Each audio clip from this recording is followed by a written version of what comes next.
Start. उपसभाध्यक्ष महोदय, केंद्र सरकार ने पहली बार यह साहस भरा कदम उठाने का निश्चय किया है कि रेलवे लाइन को उखाड़ने या तोड़फोड़ करने वालों को मृत्युदंड दिया जाए। विराम।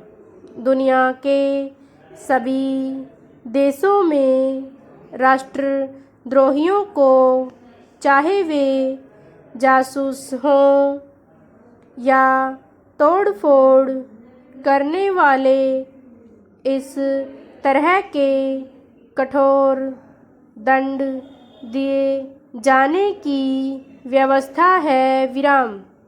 सरकार ने इस आशा से कि लोगों में सार्वजनिक संपत्ति की रक्षा करने की भावना जागेगी, इस तरह की कानूनी व्यवस्था से बचने की कोशिश की।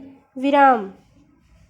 एक कारण यह भी रहा कि मृत्युदंड समाप्त करने के पक्ष में जैसी जनभावना है, केंद्र सरकार ने उसका भी आदर करना उचित समझा।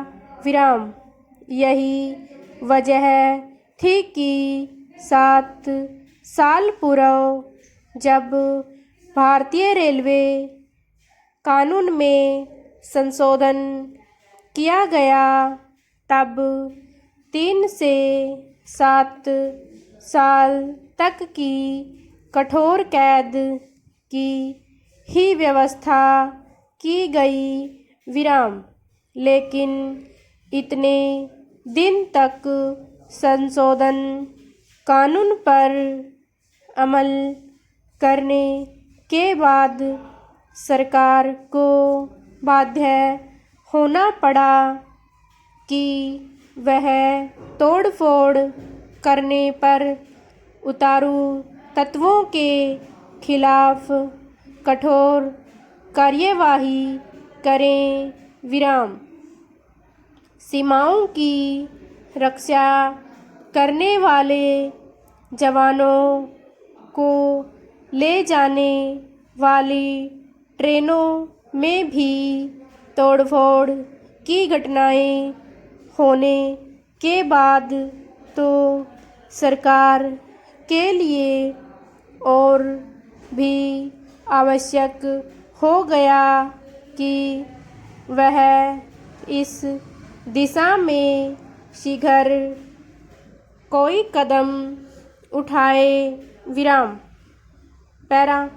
रेल दुर्घटनाओं के संबंध में बाचू समिति ने जो रिपोर्ट दी, आवश्यकता इस बात की है कि सरकार उसकी बातों को सामने रखें। विराम।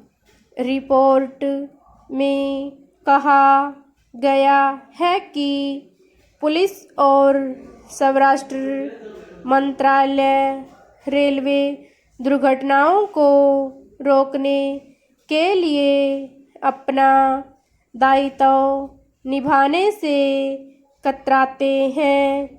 विराम। रेलवे जांच के बाद जिन दुर्घटनाओं के लिए तोड़फोड़ करने वालों को जिम्मेदार ठहराया जाता है, पुलिस अपनी असहमति प्रकट करती है और जहां यह मानती भी है कि दुर्घटना तोड़ फोड़ के कारण हुई, वहां ऐसे लोगों को गिरफ्तार करने में ढिलाई बरतती है विराम। पंचू समिति ने कहा है कि पुलिस ने 27 तोड़फोड़ की घटनाओं में से सिर्फ 13 को ही स्वीकार किया और इनमें से भी 7 घटनाओं में वह मुलजिमों का पता लगाने में असफल रही। विराम। स्टॉप।